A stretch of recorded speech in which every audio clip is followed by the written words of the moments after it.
I guess I'll start with the audience, with the obvious. I'm not Heidi Binko, who is moderating this panel. This is the panel on the management of coal in the United States. While we might have poo-pooed the Snowquester here in Washington, she lives in Charlottesville, and they got 14 inches of snow, and she has no power, no phone, no land phone, a fading cell phone. So she apologizes for not being able to make it, and I'm filling in for her. We'll moderate this panel. I'm David Burwell, and I am with the Energy and Climate Program here at Carnegie Endowment. We have this panel is in fact kind of an extension of the last panel. The first panel was, the management of coal in China. And this panel is the management of coal in the United States. But it's really, both panels are about how can we jointly work together to reduce carbon emissions in coal. And so if any of you did not get your question asked and answered in the first panel, feel free to ask it now. We have an excellent panel, and I'm going to go directly to them. And we'll start off with a presentation by Carlos Alvarez. He's the senior coal analyst at the International Energy Agency. IEA is ground zero for good data on energy, and particularly on fossil fuels. And they have just come out with a new report called the Midterm Coal Report. It's 620 pages long, so this is going to get the short version. Carlos was he's going to summarize it in 15 minutes. Before he worked for the IEA, he was director of the Spanish Coal Agency, and so he does have a strong direct experience in the coal sector as well as at the IEA itself. He will be followed by Scott Smouse. Scott is a lead clean coal expert at Department of Energy, the National Energy Technology Laboratory. So he's particularly focused on the technology in control of coal. And finally, we have Ailun Yang, who is a senior associate for the Major Emerging Economies team at the World Resources Institute. Ailun has been there for several years, but before that, she was working for Greenpeace in China for 6.5 years and was co-author on a report called The True Cost of Coal in China, which is a seminal report on the externalities relating to the development of coal in China. So with that, why don't we start off with Carlos?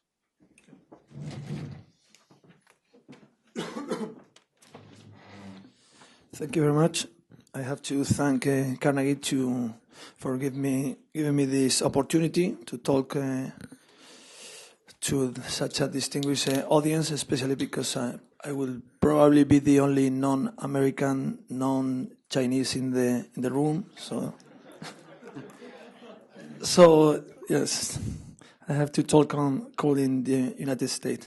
The only thing about the International Energy Agency, just in case, is because many people confuse with the Energy Information Administration. We are in Paris, and we don't have anything to do with the EIA. So, no, sorry. Yeah, so. It's gas price, I know, and I know I'm supposed to talk about coal, but I'm not wrong. I think probably the most important thing for coal in U.S. has been gas price. Basically, there's no gas export capacity in the U.S., as you might know. And therefore, the shale gas revolution and the gas production related to oil production, unconventional oil, has driven gas prices to levels, for example, $2 million BTU, which is something unique in U.S. I mean, to give references, at that time in Japan, gas prices were over $16. That's say 8 times higher, and in Europe 6 times higher.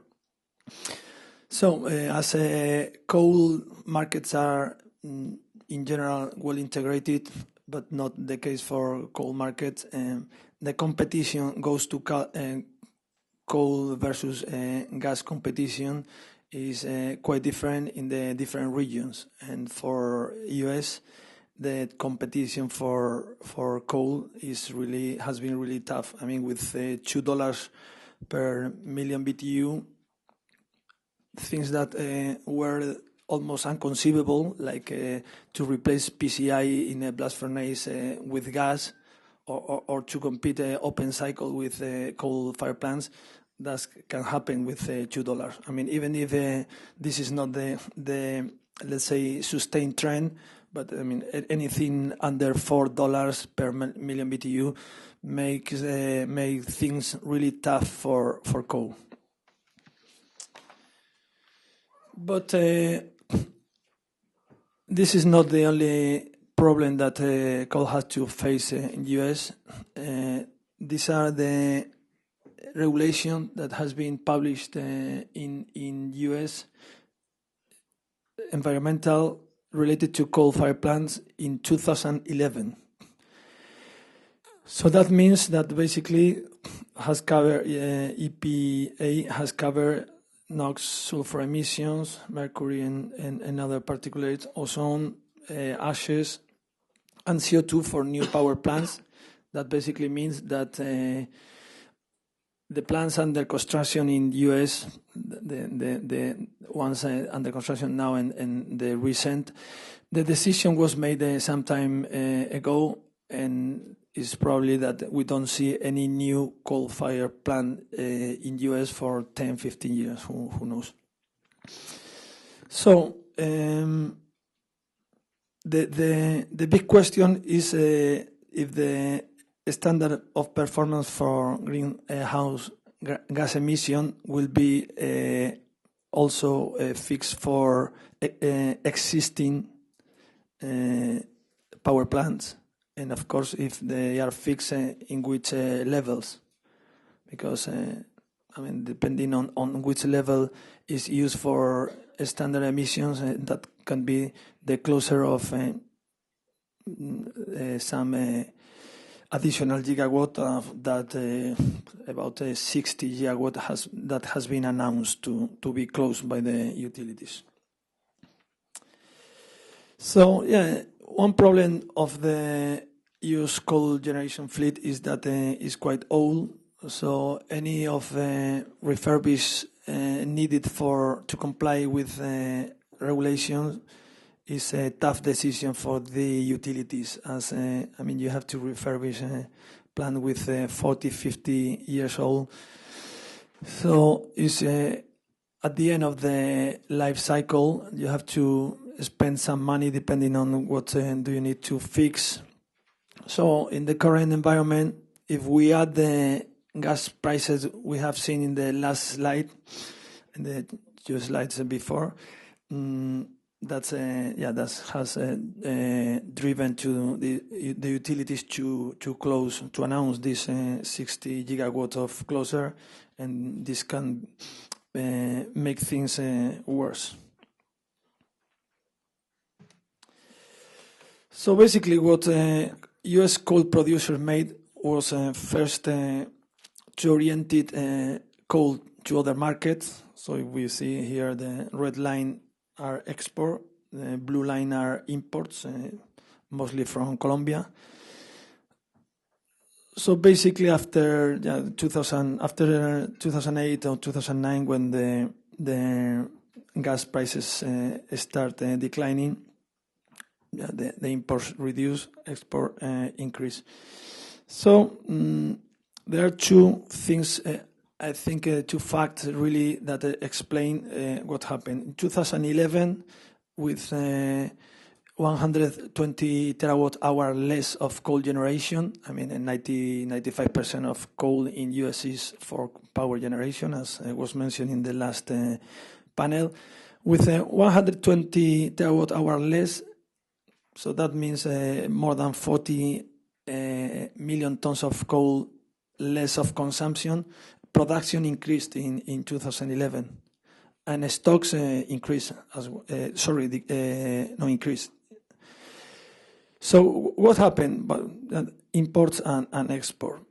But what happened in 2012?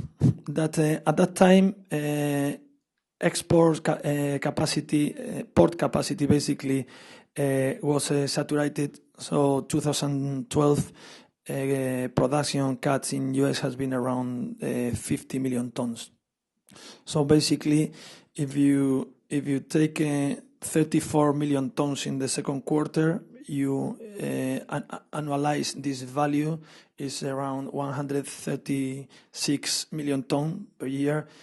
According to the data I have, port capacity in US is about to export coal is about 125 million tons. So basically, that means that ports has been working to the saturation. So the next step has been production cuts. So we are in a US-Chinese event. So this export were for China because, of course, the incremental growth coal demand is in China. So it's in China. Yes and not. I mean, in 2008, basically, no coal went to China. 2012. 10% of coking coal went to China and 5% of thermal coal.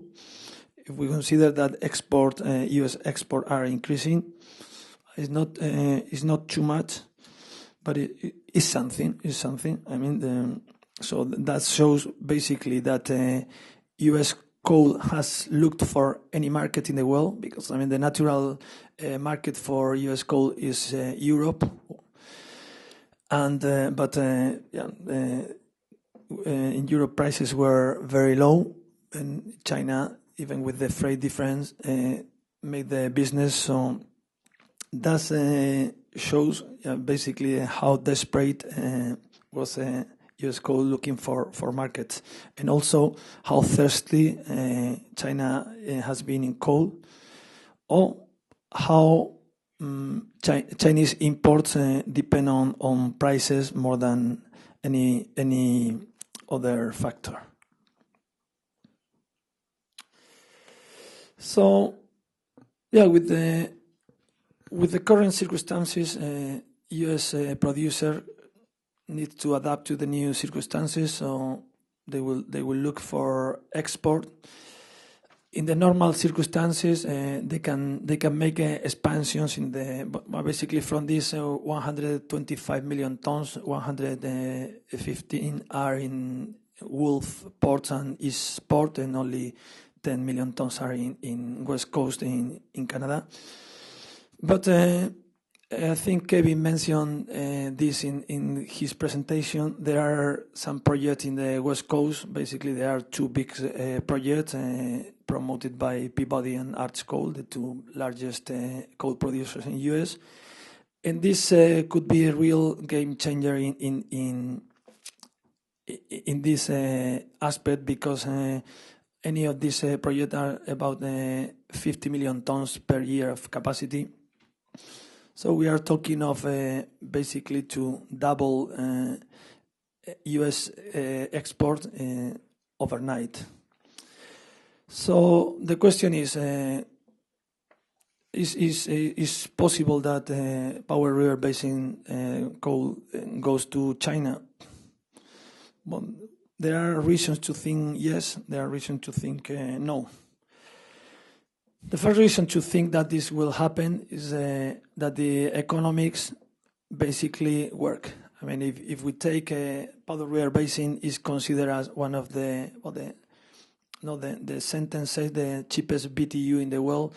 If not the cheapest, one of the cheapest BTU in the world. Can be $10 per ton the production cost. If we add a rail, 20, 25, 30, we add the port, 5, 10, we add the freight, actually currently about 15. So with the current international prices, this works. So when the numbers match and make sense, these things usually happen. In addition, to export powder river basin coal has another advantage for U.S. coal producers is that domestic prices are exposed to international prices, so they can at some point bargain domestically the prices. I mean, this is not very crucial because powder river basin coal travels around 2,000 kilometers, so it's very cheap in the mine, my mouth, but at the delivery power station is not so cheap, but even though it's quite cheap, so this could give an opportunity to the U.S. producers to have better prices. And of course, it's a safety valve because the coal demand perspective in U.S. are not brilliant. So this also offers a potential exit or market for the coal. So these are the reasons to this to happen, but we have some reason to think that it's not going to happen. First of all are the license or permits for ports and rails. I mean, to make ports in the West Coast is not easy. There are environmental reasons. There are environmental groups that will oppose to those projects for sure. Similar with rails, there are increasing concerns about the dust, coal dust coming from rails. So the thing of having the permits will be a real issue for the promoters of this project. There is another reason, economic, about the uncertainty of Chinese import levels. I mean, imports in China has been increasing so far, but there are a lot of concern, a lot of uncertainties among the analysts if this is sustainable, because imports in China react very, very quickly to prices. So, and of course, all these diversification efforts in China. So there are doubts on this, and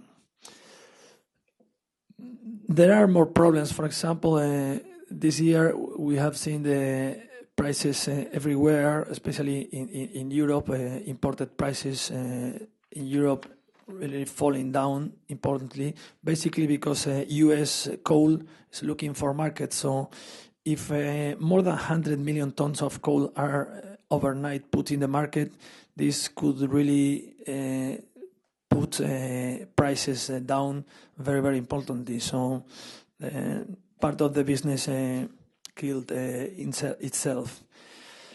Another risk is associated with freight. Powder river basin is low calorific value. Is in US is 8,800 BTUs per pound. For me, that does not mean anything. So it's about 4,800 kilocal per kilo. So, but anyway, it's low calorific value, so it's sensitive to freight differentials. Now we are in very low freight, but this will not last forever. The effect on prices and also, I mean, maybe some long-term commitment from Chinese utilities. This would make things easier, but this is not the case for Chinese utilities. They don't like long-term commitments, and so at the end of the day, when we made our projections for our coal market report, we don't see any export from powder river basin to China to anywhere during our outlook period, that is until 2017.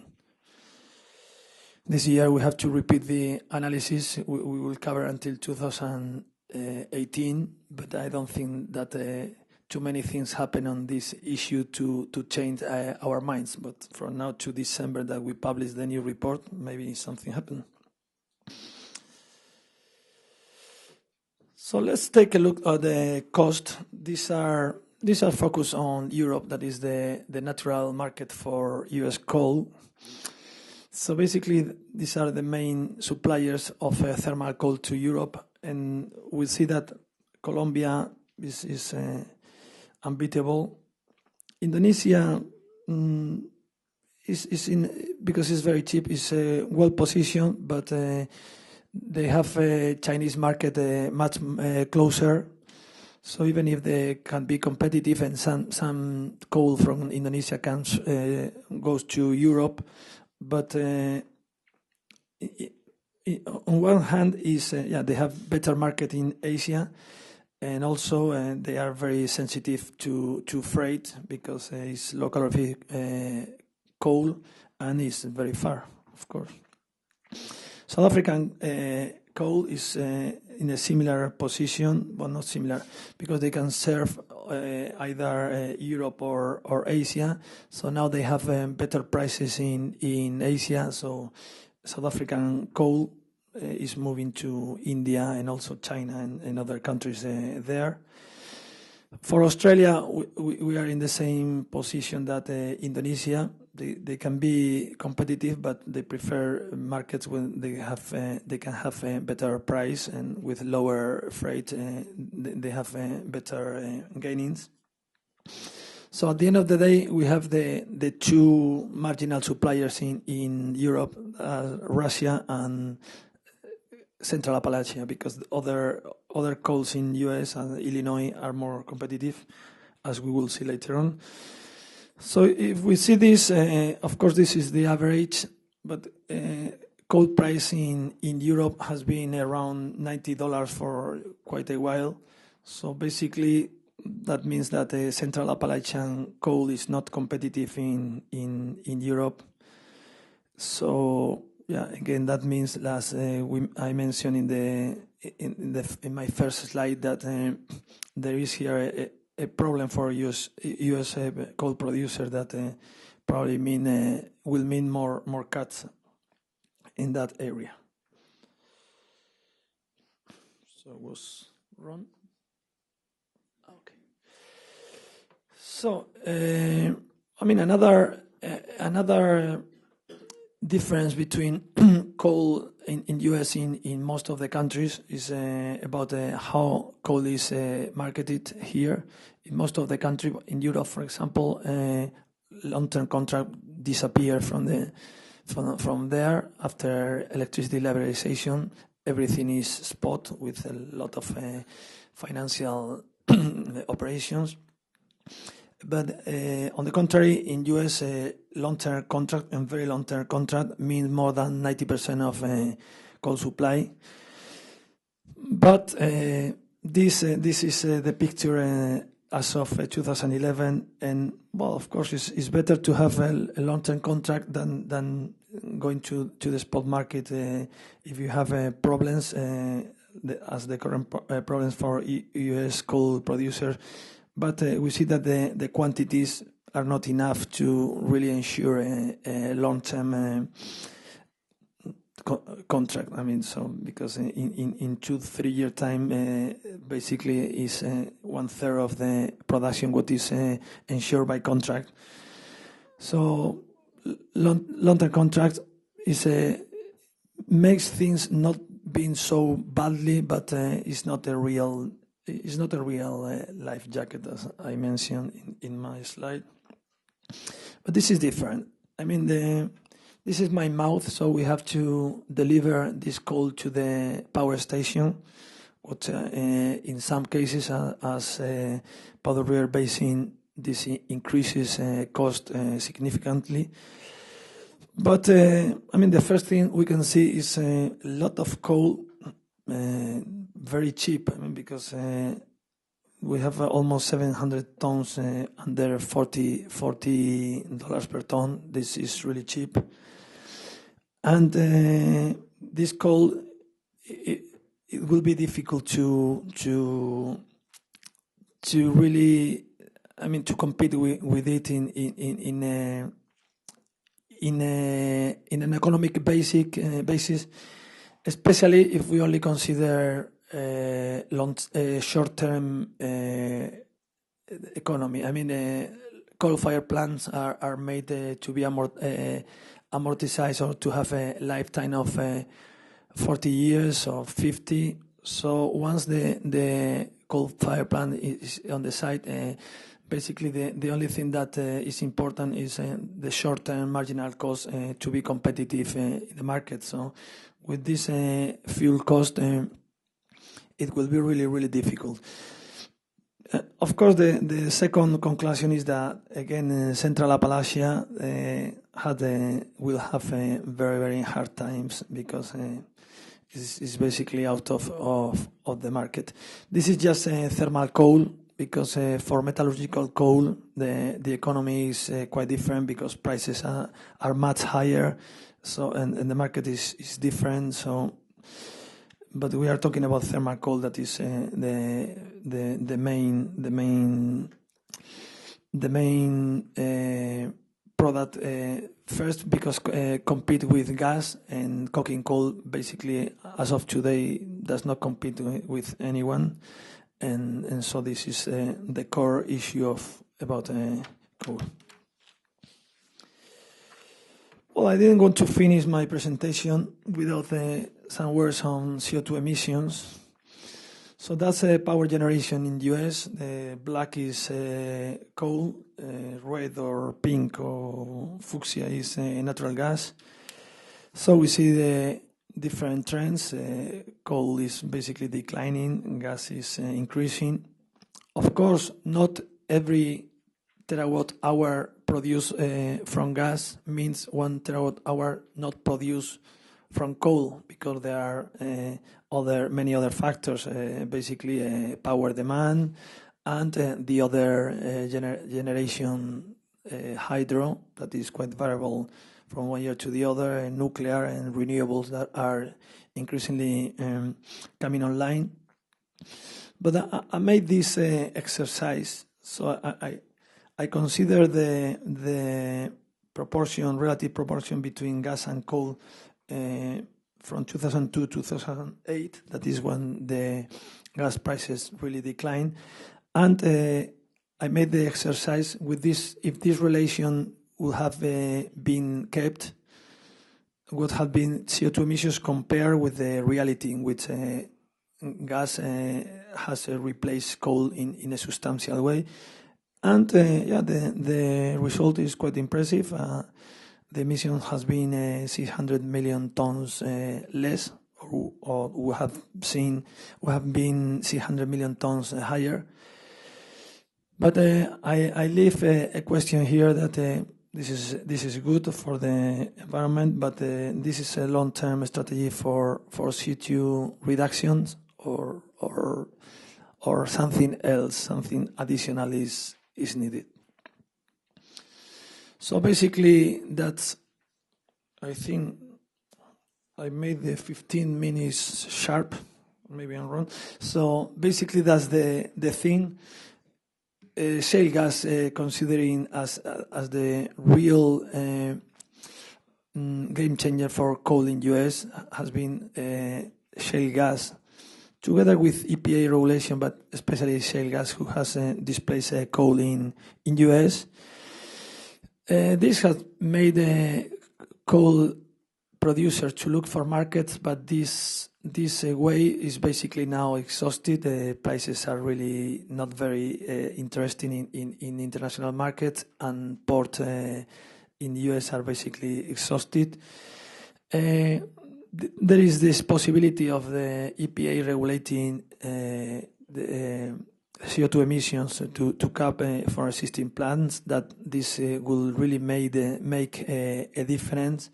And despite everything, we should not forget that the US has the largest coal reserves by far in the world, and a great part of them are really, really competitive. I don't know if it's the cheapest BTU in the world, as is said, but if it's not, it's very close to be. So thank you very much.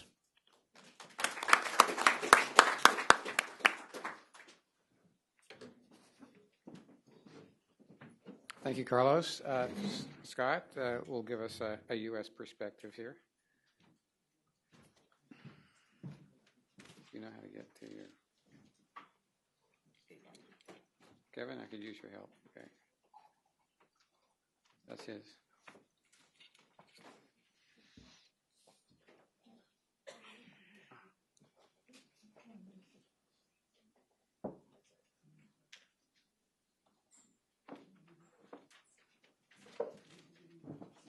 Okay, thank you. I'm a late substitute for Milt Catlin from the World Coal Institute. So in preparing my presentation, I had some slides that were a couple years old. I tried to update them over the last couple of days. So I have actually a mix of slides, mainly from the U.S. Energy Information Administration, which is part of the Department of Energy, which does independent analysis of policy. All their analyses are based on the business as usual scenario, and that they only analyze the impact, for example, of regulations that are enacted, not necessarily future regulations. My presentation, I think, will complement and support some of the comments that Carlos just made. Another word about the disparity of some of the slides I have. Actually, there's an underlying message in there that I hope you'll take away at the end of it, in that when we talk about the United States not having an energy policy, I think if you look at the EIA's analysis, the changes from year to year and their projections are just startling sometimes, and I think you'll see a few slides of those. So it's pretty hard, I think, with such a dynamic situation, particularly with the shale gas revolution, to think out these energy futures in a very consistent, viable way. Just a word about the types of coal in the United States. The upper left-hand graph shows the range of heating values in BTUs per pound of the coal in the United States. The eastern coals are typically the bituminous coals, and as you can see in the right-hand graph, they are also the higher sulfur coals, particularly in the upper Appalachian areas, from the Pittsburgh, West Virginia area, where the Department of Energy's National Energy Technology Lab, where I work at, is located. The central basin coals tend to be either high BTU or medium BTU coals, but also very high sulfur contents. The Powder River Basin and the Rocky Mountain Basin coals are the lower quality, lower heating value, but also lower sulfur content coals. There's two major lignite deposits. The one that it's most well known is probably in North Dakota, and that coal is used locally and not transported out of the region. That coal tends to be high moisture content and also medium sulfur to low sulfur content. There's also a wide path of lignite along the Gulf Coast, extending from Texas over into Louisiana. It actually goes even further, but shallower, thinner deposits all the way across into Alabama. I mentioned that in part because the United States Department of Energy has been supporting the development of a new gasification technology for lignite, and this plant is due to come online at the end of this year. It's a new transport gasification technology, which we think is maybe the only suitable technology for low-rank coals, and that could open up a whole new energy opportunity for countries like China, which have significant deposits of low-rank coal. Low-rank coals typically do not perform well in the proven technologies, or if they work, they have efficiency or other operational difficulties in the proven technologies that are on the market today. This slide shows 2011 production in the United States by region. Over half of the coal on a tonnage basis is now from the western region, which is the Rocky Mountain and the Powder River Basin. And as a future slide will show, that has been a very dramatic increase. Basically, prior to 1970, there was no coal production or very little local production in the western region. And this has happened because of the Clean Air Act regulations that went into place in the 1970s, which controlled sulfur dioxide emissions. And the Western coal, being low sulfur, suddenly found a welcome market in the East. So utilities started to first blend, and in some cases then convert plants completely from the eastern higher sulfur coals to the lower sulfur coals in an effort to avoid the capital cost of hundreds of millions of dollars to retrofit scrubbers to the existing plants. This slide shows a comparison of 2012 production by region in the country versus the prior 4-year average. With the decline in the economy, the increase in gas availability in the United States, all the regions of the United States have been producing less coal than their historical averages, except for the Central Basin, Illinois coal, and some of that came about in 2012 because of some of the industrial resurgence in the United States. This slide is from the EIA's early release annual energy outlook, early 2012, showing the, as I indicated, the Western coal production rising from almost zero to more than half of U.S. coal production today.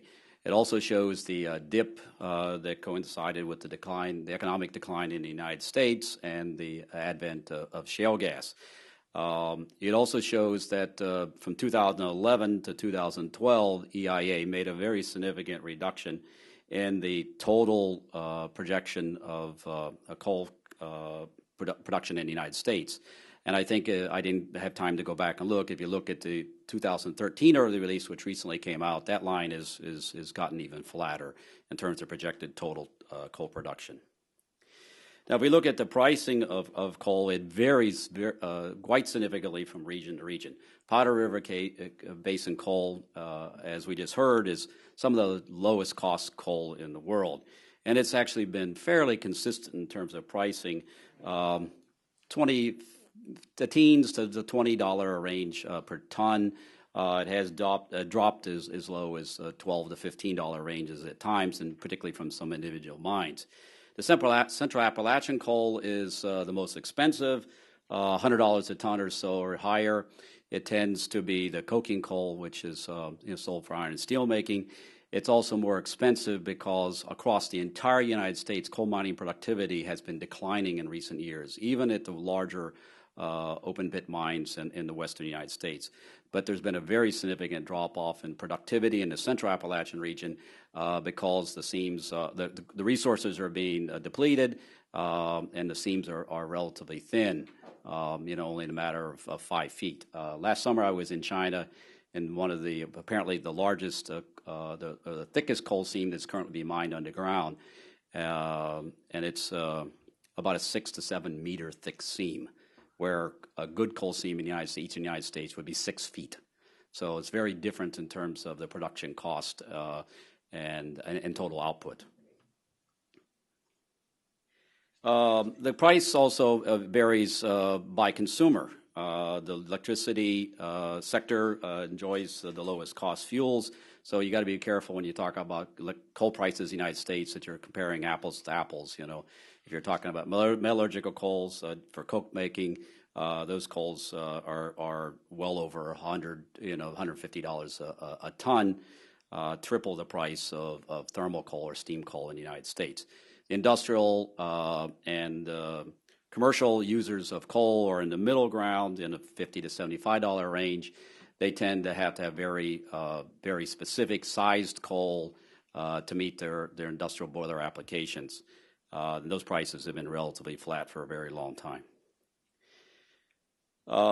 This slide also shows EIA's projections from last year of coal consumption by sector. As we heard earlier, 95% or so of the coal produced in the United States is for electricity production.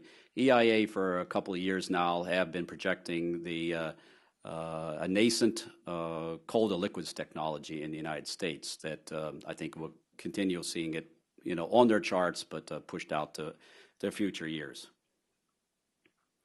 Coal has been the largest source of electricity generation for a very long time. 2011, it was about 42%. A few years prior to that, it was well over 50%. However, last year, the production of electricity from coal and natural gas were about equal in the 30% range. This slide and next slide, again, is the attempt to show the significant changes in the projections of the future from the Energy Information Administration. This slide shows that by about 2035, shale gas production will represent about half of U.S. total gas supply. For the total production in about 2035 is about 27 trillion cubic feet, 27 TCF. The very next year, the data they came out with shows by 2035 about a 10% increase in gas supply in the United States. This is the early release, and if the early release of 2013 is anything like the early release of 2012, the time they publish the full report later this year, there'll be another 10% increase in their projected gas availability. So all this has a significant impact, in terms of utilities doing their planning for new power stations and deciding on their mix of generation for their existing plants.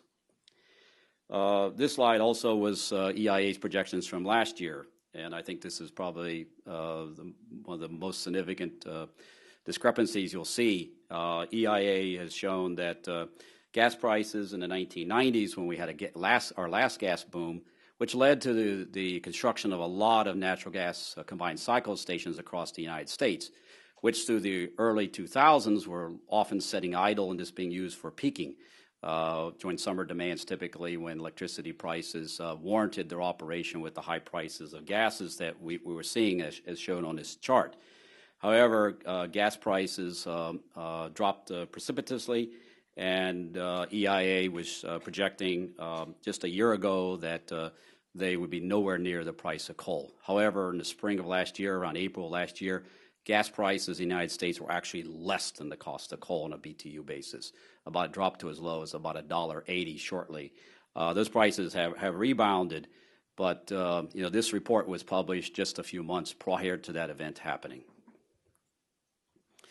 As I mentioned, when the gas prices dropped, electricity generation from natural gas and from coal were about equal, each of them in the about 35% range.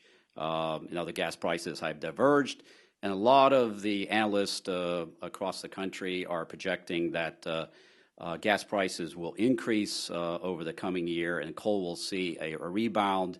And one of the numbers I was looking at just yesterday was projecting about a 60 million ton increase in coal consumption for power generation in 2014 compared to this year.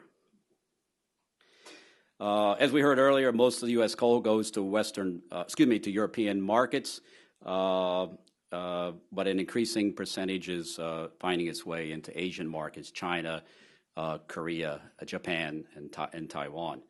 Of the coal exports, the majority of it typically, or on average about the last decade, about 57% of the U.S. coal exports were metallurgical coals, which can command a price premium over the thermal coals.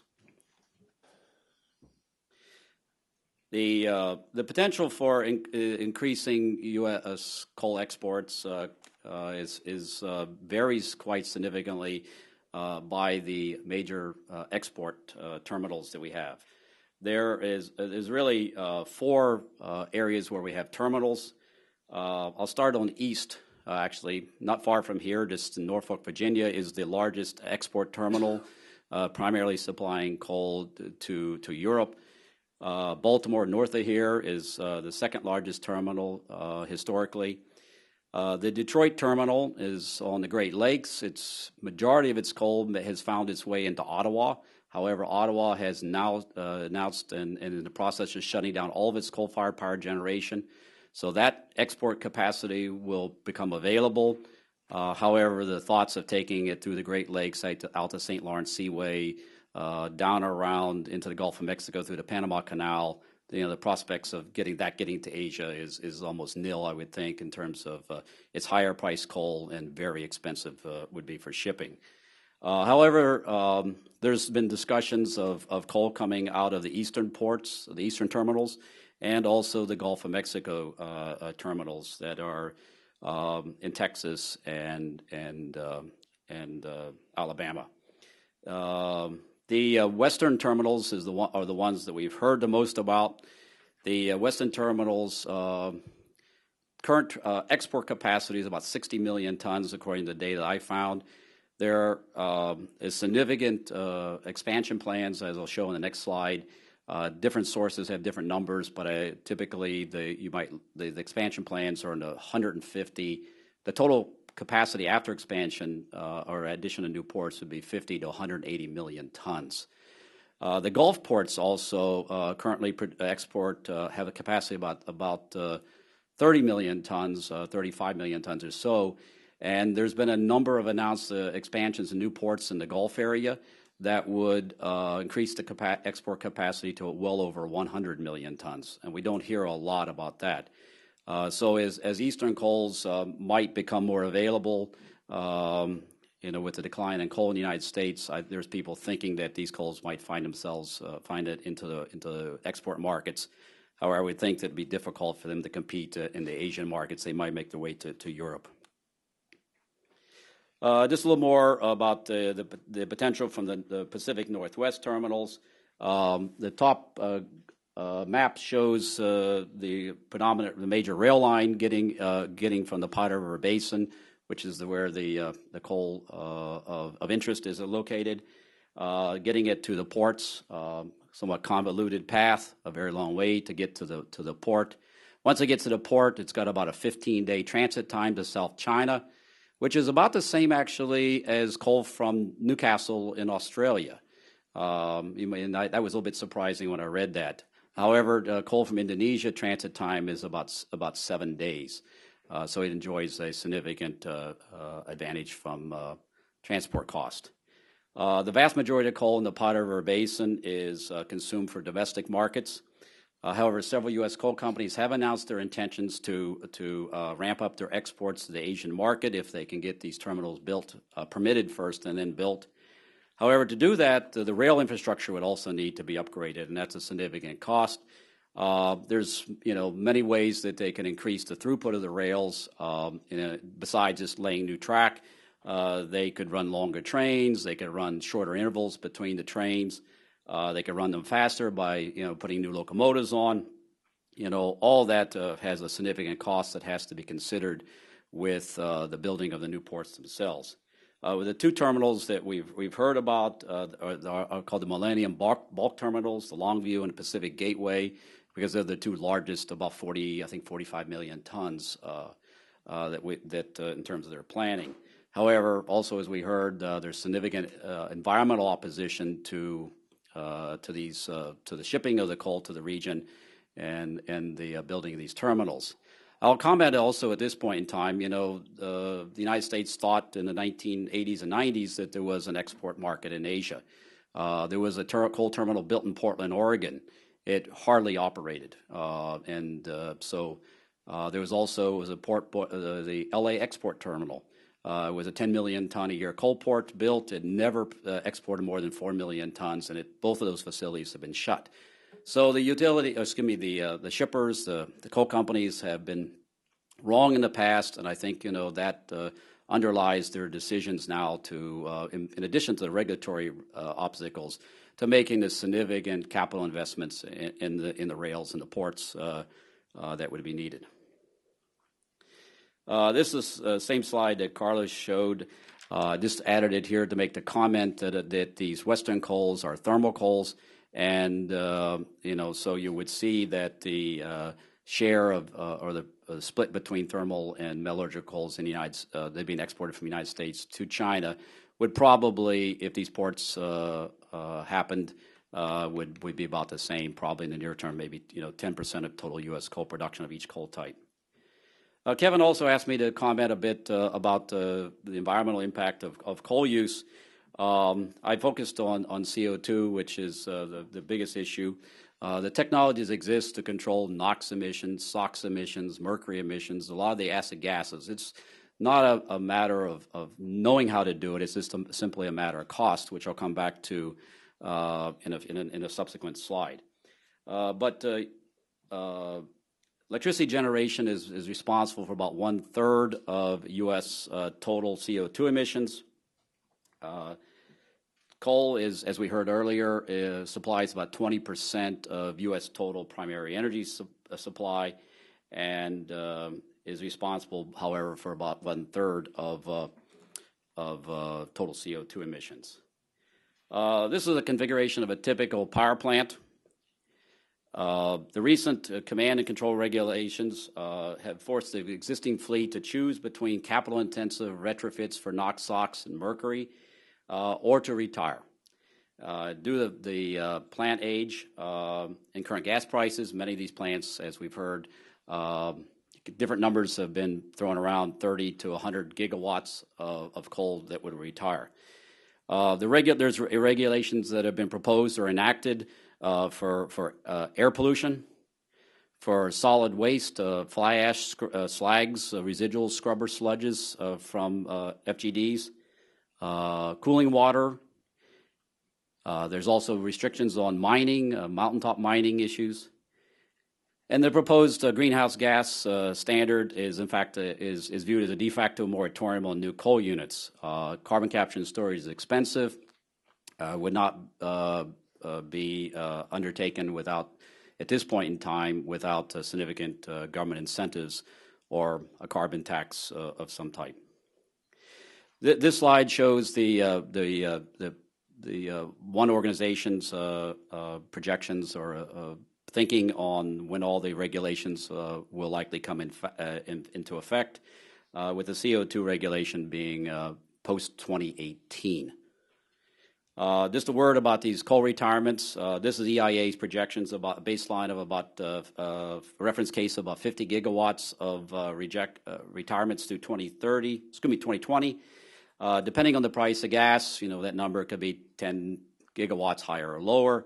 And also depending on the economic scenario in the United States, again, that number could be higher or lower. So the announced retirements to date are about 33 gigawatts. Those numbers, again, could change significantly. Just a word here about the impact of these plant retirements. Unlike China, our power plants are old. We've heard that before. The average age of the existing fleet of 310 gigawatts is about 42 years. The announced retirements, the 33 gigawatts of announced retirements, has an average age of 54 years. These are the average size of the entire fleet right now is about 350 megawatts. The announced retirements average about 200 megawatts. So the plants that are going to retire are the older, smallest facilities, which would be expensive to retrofit and difficult to justify the financial investment. However, after these retirements, the existing fleet will be a little younger, a couple years younger, and a little bit more efficient. And we would see a bump in efficiency and therefore reductions in CO2 emissions, of maybe up to 2% relative reduction in CO2 emissions just from these retirements if they would continue to operate at the same capacity. NETL did a study last year looking at is there enough gas or spare capacity to replace the generation from these retiring units, and it varies very significantly by region. Some of the regions would have to just bump up their operating capacity a little bit. Some of the other regions would have to go an awful lot in terms of operating their existing coal capacity to produce the same amount of electricity from coal. However, if that electricity is being loss from the coal retirements would be made up by natural gas. It would represent about an 18 to 20% increase in current U.S. gas consumption in the power generation sector. So that's a major consideration, in terms of looking at the forward pricing of gas for these utilities. We had the luxury of making a switch from coal to gas over the last several years, in that the gas turbines were built in the 1990s were available, as I said, as standby units, peaking units. However, to take on this amount of 33 gigawatts would entail a significant build-out of gas turbine facilities. One of my final slides here is that the EIA projects that the United States will shift to a lower carbon options in the future, with natural gas representing or enjoying a 39% increase in its growth in electricity, and renewables 84%. Again, this was from EIA's 2012 data. I didn't look at the 13 and see if they made the same estimate, but again, those numbers are probably a little higher this year than they were last year. And my final slide is to show you how difficult it is to project the future. Back in 2009, in the midst of the economic downturn in the United States, EIA was still projecting an increase in CO2 emissions compared to the baseline of 2005, an increase of about 7% or so by about 2030. The next year, still, the economy hadn't rebounded, and they were showing a little lower number. 2011, a little lower number. And then 2012, they showed a big drop. In their early release of 2013, and another drop. So, you can see that line is maybe approaching horizontal, which might be a good message for a lot of people in the room. As I said, most of the data in this slide came from EIA. I've listed some of their references here, and you might take a particular note of the early release Annual Energy Outlook report that I mentioned. Thank you. Thank you, Scott. That's a tremendous amount of very excellent information. Eileen, you have 5 minutes to comment on both of these reports. Then we'll open it up. Thank you. Thank you for both speakers for the excellent presentation. Also, thank you to the organizer to give me the chance to comment on this U.S. session. As you can imagine, it's always one of the favorite things for the Chinese to do, comment on the U.S. And this is my opportunity now. I would really like to pick on a point that's very well explained by both speakers. Given the declining U.S. domestic coal consumption, can the export to China be the answer? And especially, as Carlos put it, this could potentially be one of the game changer here. I think we do need a quite honest assessment of the country context of China. In the first session, we heard about signals of economic slowdown, uncertainties with the market reform, and also, which is quite certain, is the environmental regulations will probably become much tougher given people's increasing concerns with air pollution and all of the other environmental problems. I think there are two big risks here. One is, as we talk about this, I actually hear a big mismatch in the timeline. Most of the U.S. the constructions of the infrastructure proposals in the U.S. they will probably come online in 10 years. If things go well. However, if we look at the scenario of China's coal demand, there are of course different expectations and anticipations, but in general, people believe that China's coal demand will not increase that much, definitely in the next 10 years, and even some industry analysis think that it might peak by 2020 and then go into a quite deep decline. So can U.S. coal increase U.S. coal export make it? And the other risk is, of course, the competition from the other coal supply countries, especially Indonesia and Australia, because they are better geographically located. But I would also like to take a step back and ask the question, is it better or worse that we export coal to China in terms of the environment? Is it better or worse? I think that the answer to that really depends on where you stand. If you are U.S. environmentalist, you're so eager to put the last nail on the coffin and kill coal right here, right now. No backdoor for the coal here.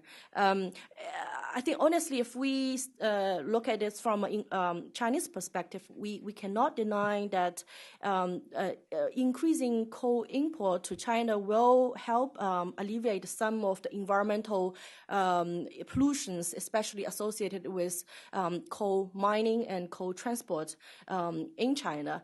And also another important consideration is that Dr. Yang also mentioned that a part of the reason why China increased coal import is because of the market dysfunctional.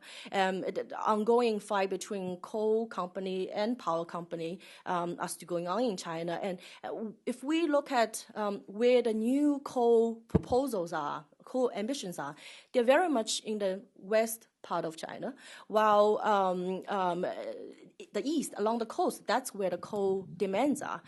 So by importing more coal into China, that does maybe help suppress some of the development or business plan of those new coal proposals in the west.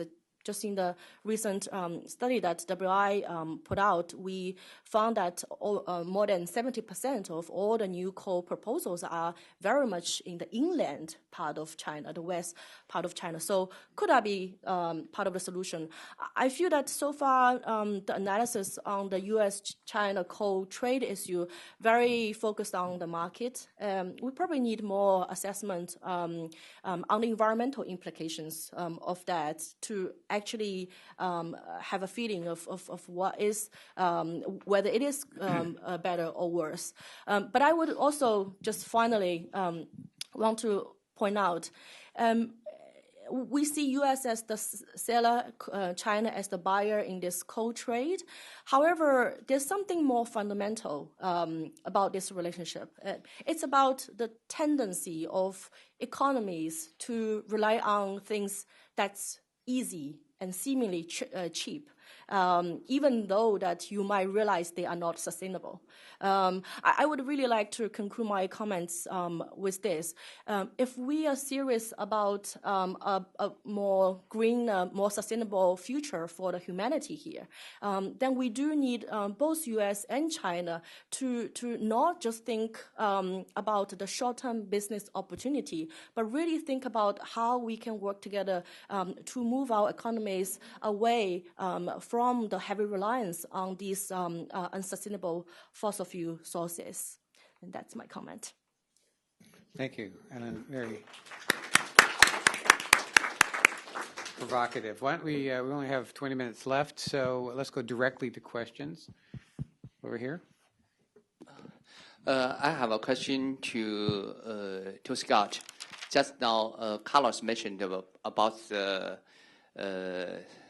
Indonesia and Australia's coal export advantage to China, just like easy to gain and near to China. Could you please to analyze the U.S. coal advantage to export to China? And you also mentioned about the expansion and update of the railroad. I'd like to know what about did the company, U.S. company, begin to do so, or just or do they have the plan to do so, or just your suggestion? Thank you very much. Okay. Well, I'm not a coal transport nor trade expert in any way, shape, or form. However, from what I've read, and I've generally been following for years, just as a parallel to my my technology background, that the Powder River Basin coal in general has a more consistent quality than the Indonesian coals, which is advantageous for utility customers. Also, there's been quite a significant fluctuation in prices. In 2011, Powder River Basin coal enjoyed a $10. It was $10 cheaper than the Indonesian exports. However, in 2012, it was $10 more expensive. So, at times there may be a price advantage compared to Indonesian coals. I saw the same information for Australia. I just don't remember what it was. So, there's a quality aspect to the advantage to the Powder River Basin coal, I believe. and possibly at times a price advantage. Certainly there's a lot of planning regarding the rail and port expansions. However, there's been rail expansions for years eastward to bring coal to the market. So, but I think most of what I've read about for the Western coal, it's still planning stages at this point. There may be some upgrade of rail stock, the rail lines themselves, anticipation of that, but it's not the order of magnitude necessary to sustain a large export potential, to Asia. If you look at the total numbers from the Pacific terminals and possibly even some of the Gulf terminals, there's well in excess of 200 million tons of port expansions that have been discussed, or proposed. Some of them have, submitted permit applications.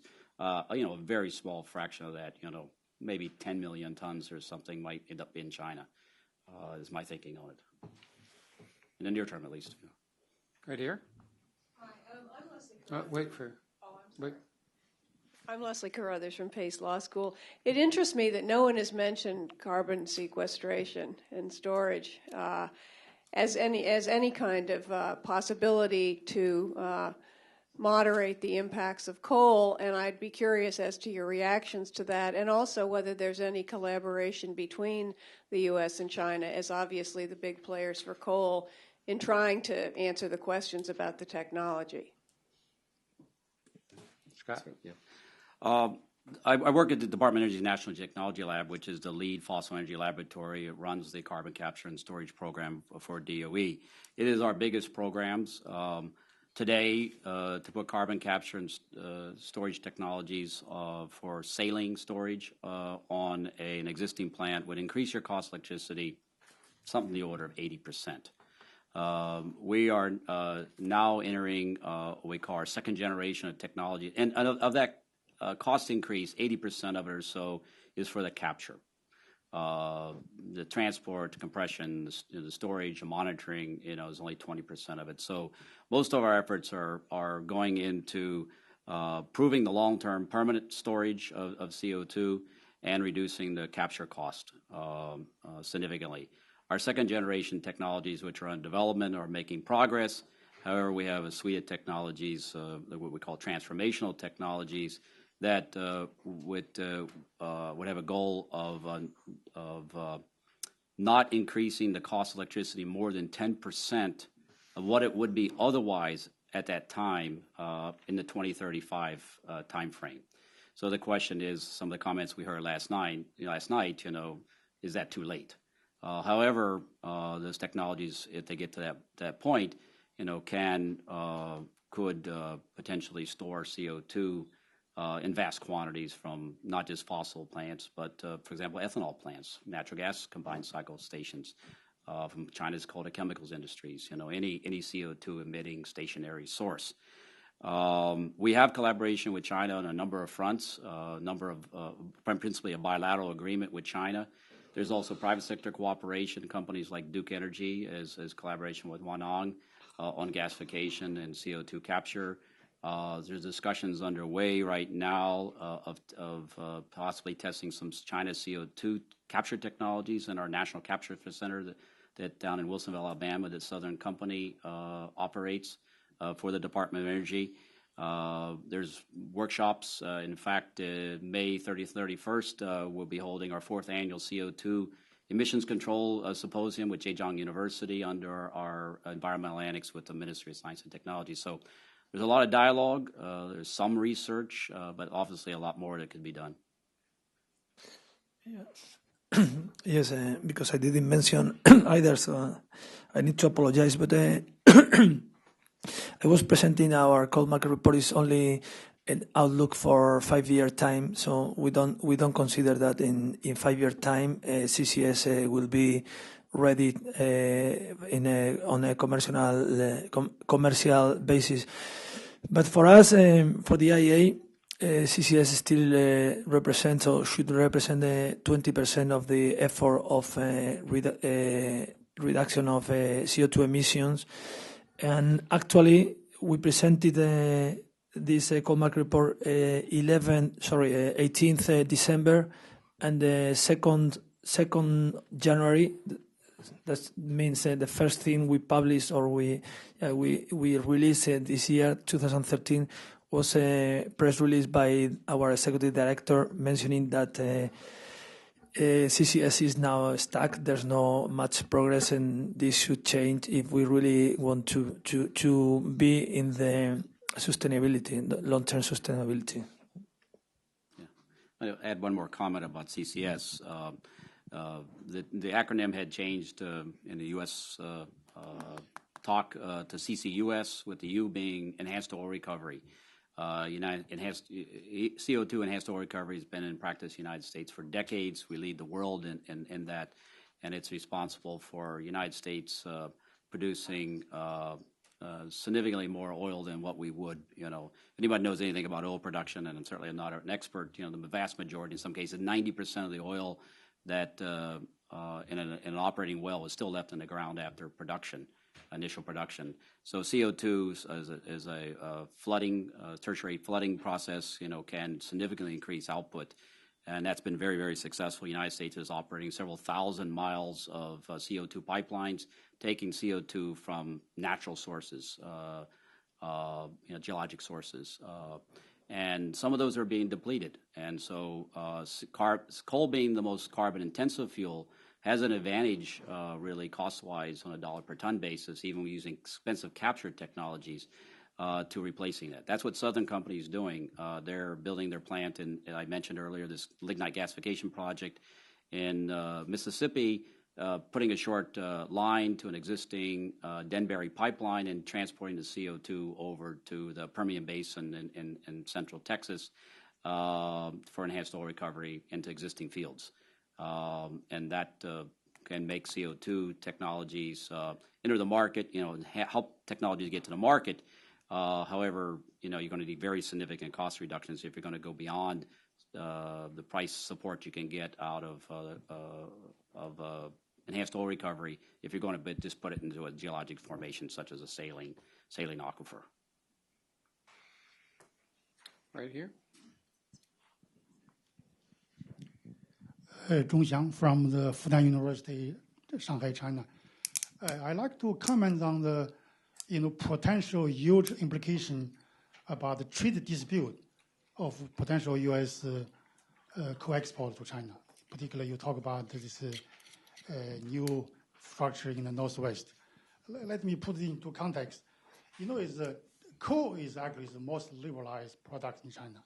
So that's the reason you see that in a lot of the coal users in the coast areas, import quite coal from abroad, as long as it's competitive. So that means if the new coal export from the U.S.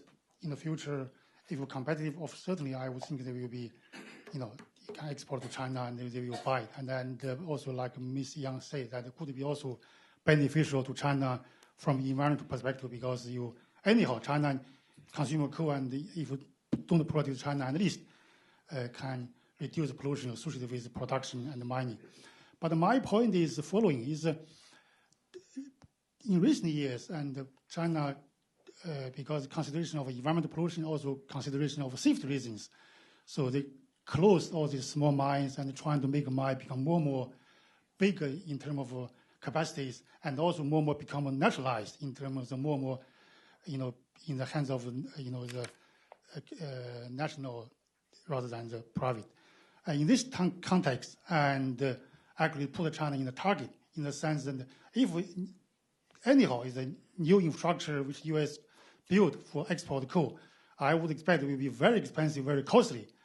And in the end, if it's not competitive, then potential trade disputes will come, because that the U.S. will be easily politically accused China, said we cannot be competitive because your coal is national owned, produced from national owned mines, and which always be the target that is get all this kind of grant subsidies and free land, all these things put in the, that case can be huge trade dispute between the two countries. The reason I would say is that for U.S. side should be considered this very carefully. So about the potential, investment in new structure for the coal exports.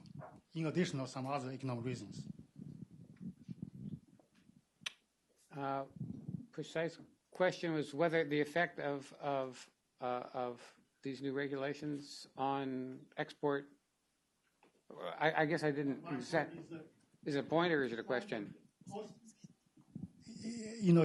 On China's side, because coal become more and more nationalized, right. Because recent years the government deliberate efforts in the Shanxi province now is trying to bring this experience to other provinces like Neimeng and so on, Inner Mongolia and so on. But on the other hand, because this kind of reason, China always be easy target, yeah. Because if I'm from United States company, I cannot compete with China. I always accuse that because you are nationalized, you are subsidized, but actually maybe not. In that sense, I think the U.S. side should be considered very carefully when you talk about the major investment for your port, for building new port for the exporting coast, because most likely and probably not competitive. And because you're not competitive, yeah, you accuse China unfairly and consider China was nationalized. Okay, I guess the question is: do you think there's a threat that the United States will create a claim that China's coal sector is subsidized because it's getting more nationalized and as new product comes online? Mm-hmm. I have a quick comment on that. I think actually the coal industry around the world is very heavily subsidized by the government, and that's not just a China phenomenon. I believe that the foundation for trade disputes need to be that they are unfairly subsidized, but that's very much the case for every country. Even in the U.S., if you look at these coal trade infrastructure proposals, they get zero interest, very low interest government bonds to support them. And somehow you can also argue that those measures are government subsidies as well. So that's just on the coal, it's, I think, a bit tricky to establish that case. Does anybody know any trade claims made about coal between U.S. and China? Has anybody filed a claim? I mean, is this all? Based on the current debate in U.S. and China in the renewable energy sectors, that is exactly cases. You see a lot of debate, a lot of trade dispute between China and U.S. Mm-hmm. Partly because the U.S. always, target on China for this one, mm-hmm. But because the coal, in particular, in a much larger scale, and also recent years become more and more nationalized. Yeah, so in that sense, and could be easily put China in the U.S. could easily unfairly accuse China for this, but actually they probably not really subsidized. They just because nationalized, not necessarily subsidized. Nationalized, not exactly meaning the subsidized. Yeah. Okay. Right here. Hi, my name is Nathaniel Massey. I'm with Environment and Energy Publishing. I actually have two short questions. The first is we've been talking a lot about China, of course, but Japan's nuclear program is going offline. There's some demand in Korea. Are there other countries, India maybe, that could absorb U.S. coal if those Northwest ports do go through? And then my second question, to follow up on what Ms. Yang was saying, Carlos, you mentioned that there's localized opposition to the Northwest ports based on coal dust, transportation issues. There's also a climate argument made that U.S. coal going out onto international markets could increase consumption in, China, India, wherever it ends up. I wonder if you could comment on the technical merits of that argument. Carlos, you mentioned that 100 million tons could lower the price of coal. Is that true of China, where policy sets demand more so than here? Other countries it might end up? Well, the first one, you read my mind because I was thinking on this when he was the last speaker was because you mentioned that in Asia the 5 largest coal importers in the world are there. It's Japan, Korea, India, China is the largest, and Taiwan. So yeah, there are at least 4 other potential importers, and I mean. The coal market is global, so India can increase imports from Indonesia, and then U.S. coal move to Japan or Korea.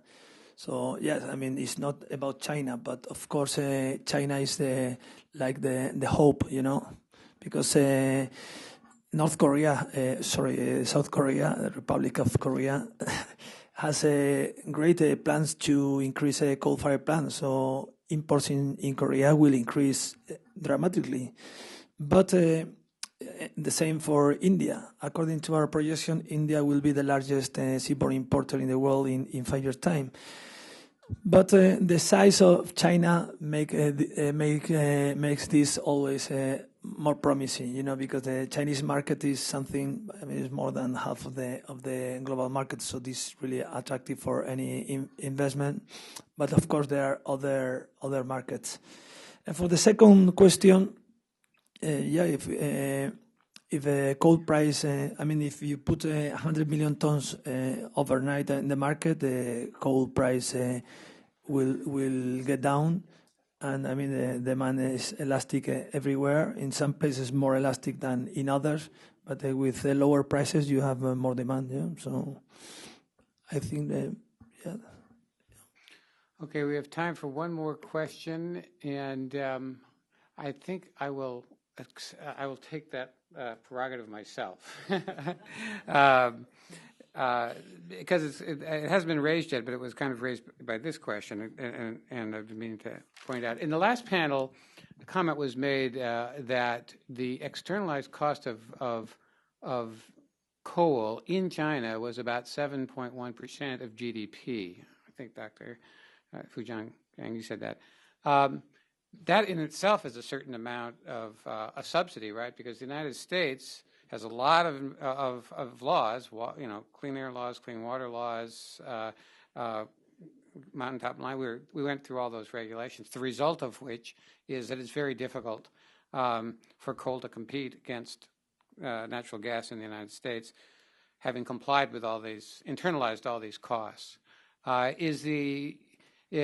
If these externalized costs in China for coal were internalized, what would that effect have on total coal consumption and the international coal trade?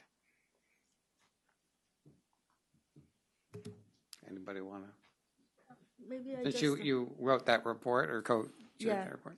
So just if we look at the external cost of coal in China, we can't just look at the environmental external cost. Actually, for the study that Dr. Yang actually was the main author a few years ago, we calculated actually almost half of the external cost of coal in China is market distortion. Things like railway monopoly, the over-regulation of the coal prices, and the social burden of the coal mining companies. It's that kind of factor. And if you actually take those things out, they will actually potentially lower the cost of coal in China. But then on the environmental side of it, I think actually just look at the face value of the policy framework of the policies in China that try to internalize environmental cost of coal. They're not bad. The performance standards of coal-fired plants in China will quickly get as good as those in the U.S. The measures to support energy efficiency, renewable energy, they're not bad. But I think the other very unique China problem is also the implementation of these measures and the very low penalty. If some violation happens, then actually nothing happens. So these two unique China situation actually make the external cost discussion very different in the U.S. and China. Okay. Thank you. I think we're exactly at our time limit, so I want to thank this council, this panel. Also, I noticed that our luncheon speaker, Ambassador Roy, has arrived. So if folks could get their lunch relatively quickly and be back here maybe 15, 20 minutes, we get started a little bit early for him. But thank you very much for this panel.